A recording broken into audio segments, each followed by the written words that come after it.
जिसका इतना इंतजार था, इतना सस्पेंस बना रखा था, वो जैक सुलिवन इंडिया में आ गया भाई। इंडिया में आ गया और उसने इंडिया में आकर अपना पहला भाषण भी पेल दिया है। पहला भाषण भी पेल दिया है। जो बोल रहे थे कि हाँ जैक सुलिवन आएगा, बहुत बड़ी खुशखबरी लेके आएगा इंडिया के लिए, ये होगा। आपको पता होगा ना जैक सुलिवन कौन है? एनएसए है अमेरिका का। जैसे अपना अजीत डोभाल है, वैसे ही जैक सुलिवन है। जैक सुलिवन इंडिया में पहुंच चुका है, अपना पहला भाषण भी जारी कर दिया। उधर से वाशिंगटन पोस्ट जो न्यूज निकाल रहा है वो आपको दिखाई दी थी, आपने देख भी ली होगी, नहीं देखी हो तो सुन लो। वाशिंगटन पोस्ट ने न्यूज निकाली है कि क्यों नहीं मोदी साहब को इनविटेशन दे रहे ट्रंप साहब, क्योंकि ट्रंप ने पहले बोल रखा है मेरे लिए अमेरिका फर्स्ट। और जो पन्नू के ऊपर अटैक किया था उसके सबूत भी दे दिए थे अमेरिका ने, इन्होंने हाँ भी कर ली थी। इन्होंने अपना एक ऑफिसर जो निखिल गुप्ता था वो भी सौंप दिया उनको, भाई ठीक है तुम कर लो इसके साथ जो करते हो। मतलब पल्ला झाड़ने वाली बात थी। लेकिन वाशिंगटन पोस्ट ने डिटेल में इनकी न्यूज निकाल दी, डिटेल में, कि भाई एक तरफ तो ठीक है, ये जब जरूरत पड़ती है तो अमेरिका के पास चला जाता है मोदी साहब, कभी रूस के पास चला जाता है, कभी चाइना के पास चला जाता है, ये मतलब किसी का सगा नहीं है। तो उसने ट्रंप ने सोच लिया हाँ ये बिल्कुल बिल्कुल मतलब क्या है, एक मूर्ख टाइप पर बना रहा है, मजे ले रहा है सभी जगह पे। ये दूसरी तरफ ब्रिक्स का वो भी करता है भाई, डॉलर के मुकाबले में नई करेंसी खड़ी करेंगे। और ट्रंप ने पहले ही चेतावनी जारी की थी, बोले अगर किसी ने सोचा डॉलर को मुकाबले में कोई नई करेंसी ले आओगे, खड़ी कर दोगे, छोड़ा नहीं जाएगा। रुपया बार बार गिरता जा रहा है, सबको पता है। शेयर मार्केट एक क्रैश होती जा रही है, कभी चाइना की कभी इंडिया की। शेयर मार्केट क्यों क्रैश हो रही है सबको पता है, सबको पता है। ये मत सोचना ऐसे नहीं होता, होता है ऐसे। ये खेल होता है एक बहुत बड़े लेवल का। इस बड़े लेवल के खेल में लोग फंसे हुए हैं कि भाई कैसे भी करके एक सीट मिल जाए 20 जनवरी के लिए, बैठ के एक बार हम भी ताली बजाए, देखो देखो भाई ट्रंप ने बुलाया। अब तो जैक सुलिवन भी आ गया, इंडिया में आ गया। पहले तो सुनो जैक सुलिवन बोल क्या रहा है। There is nowhere where that theory of the case that President Biden laid out at the start of his term has more clearly been put into practice and demonstrated than in the U.S.-India relationship. Over the last 4 years, we've joined hands to help halt a pandemic, to bring vaccines to the world. We've launched initiatives on jet engines, semiconductors, and clean energy. And in a few months' time, we'll come together to put an Indian astronaut in space. These are remarkable achievements, and we made them by harnessing the remarkable innovation of the American and Indian people. Here at IIT Delhi, there are impressive young entrepreneurs who are designing everything from AI-enabled robotics to military-grade sensors.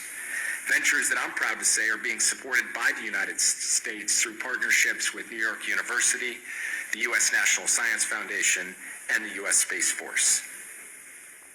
And that's really what I'd like to say more about today. How we've done things like this here at IIT Delhi, but done it at scale across the board.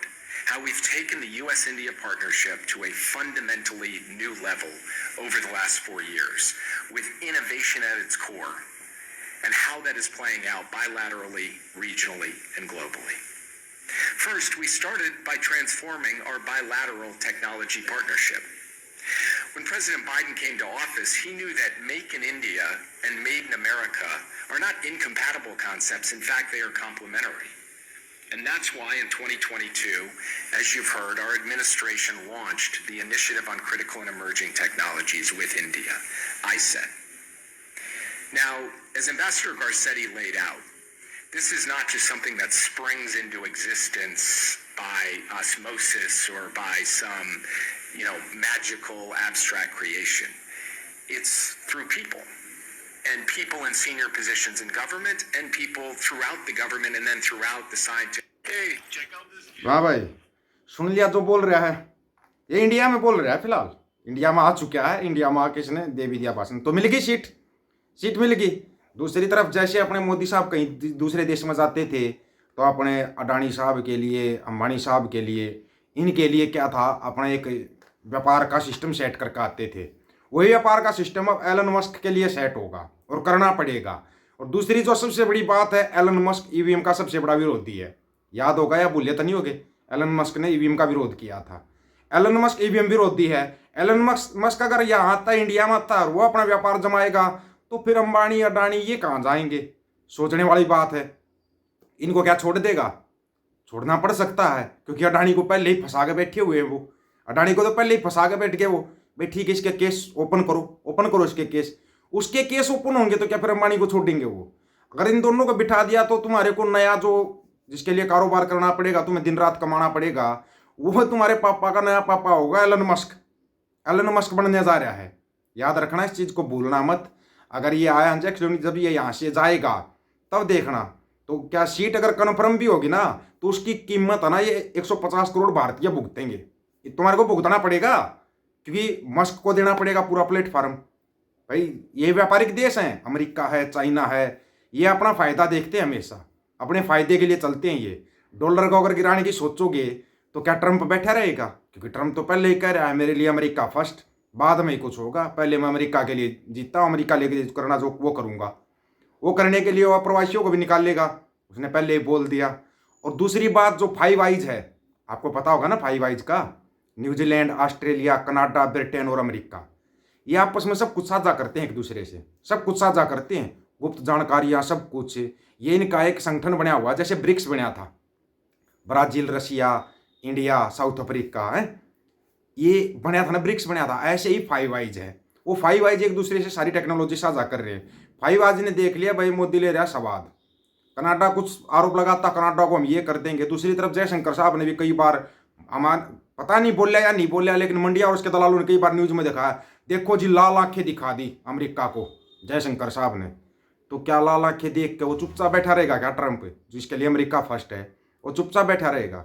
अब अगर वहाँ पे 20 जनवरी की कुर्सी चाहिए तो वो कीमत यहाँ पे तय होगी, यहाँ पे कीमतें तय होंगी। भाई बोल ये करना पड़ेगा, ठीक है तेरी डील फाइनल, तेरे को वहाँ बुला लेंगे अमेरिका में 20 जनवरी को, नहीं तो नहीं बुलाएंगे, लेकिन करना पड़ेगा। मस्क के लिए खोलने पड़ेंगे रास्ते।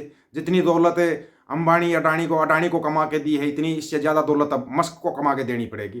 तो तुम दिन रात मतलब गधापंथी करने के लिए, गधों की तरह काम करने के लिए तैयार हो जाओ।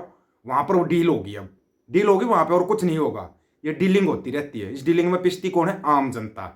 आम जनता मुंह तो खोलेगी नहीं कि भाई किस लिए मुंह खोलना है, चलते रहो, लटकाते रहो, चलते रहो, सोचना तो कुछ है ही नहीं, समझना कुछ है नहीं, चल क्या रहा है, ये कौन सा वार चल रहा है। क्या चीन का चाय बोलोगे या झालरों का विरोध करोगे? झालरों का विरोध करोगे चीन का? अगर इन्विटेशन आता है तो फिर चाइना और रशिया से दुश्मनी लेनी पड़ेगी, क्योंकि वो तो अमेरिका के दुश्मन है। चाइना और अमेरिका से दुश्मनी लोगे, फिर उसका अंजाम सबको पता क्या निकलेगा। मतलब लास्ट में पिसना आम जनता को है, आम जनता को। इनको तो 20 जनवरी की सीट मिल जाएगी, लेकिन मुश्किल है, ट्रंप इतनी जल्दी देगा नहीं सीट। अभी तो बहुत कुछ करवाएगा, इन्हें सारी कुर्बानी ले ली ट्रंप ने, लेकिन फिर भी सीट नहीं दे रहा है। फिर कुछ तो बात है, कुछ तो बात है। और ओपन ने वाशिंगटन पोस्ट में खुलने लग रहे हैं, भाई मोदी खेल कौन सा खेल रहा है। फिर ये गोबर खारिया जैसे चिल्लाती है, घर में घुस के मारेंगे, ये करेंगे, वो करेंगे। वो भी तुम्हारी बातें सारी उठ चुकी हैं, वाशिंगटन पोस्ट के अंदर उठ चुकी हैं, नहीं पता हो तो पहले हम बताते हैं घर में घुस के कैसे मारा जाता है। एलन मस्क का ये जो जैक सुलिवन आया है, इसका पूरा भाषण सुन के देखो एक बार, आपको बहुत कुछ पता लगेगा, बहुत कुछ पता लगेगा उस भाषण सुनने के बाद। वो है एक न्यूज़ चैनल के ऊपर, इंग्लिश का न्यूज़ चैनल है, उसके ऊपर है, उसका पूरा लाइव चला हुआ है। कल पूरा निकाल के सुनना चाहो तो सुन लेना। क्या बोल रहा है, सीट मिलेगी तो किस शर्त पर मिलेगी, ये भी आपको पता लग जाएगा। आप लोगों की क्या राय इसके बारे में, आप अपनी राय रखना दोस्तों, आपकी राय का इंतजार रहेगा, आपकी राय बहुत महत्वपूर्ण है। सभी साथियों को राम राम, नमस्कार, आदाब, सत श्री अकाल। वीडियो को ज़्यादा से ज़्यादा शेयर, चैनल को सब्सक्राइब और बेल आइकन को जरूर दबाना दोस्तों। ऑफिशियल दीपक फौजी यूट्यूब चैनल, बात हक और सच की करेंगे, हक सच की बात हम करेंगे। वीडियो को शेयर करने की जिम्मेवारी आप लोगों की है। गज के आखो, वाहिगुरु जी का खालसा, वाहिगुरु जी की फतेह।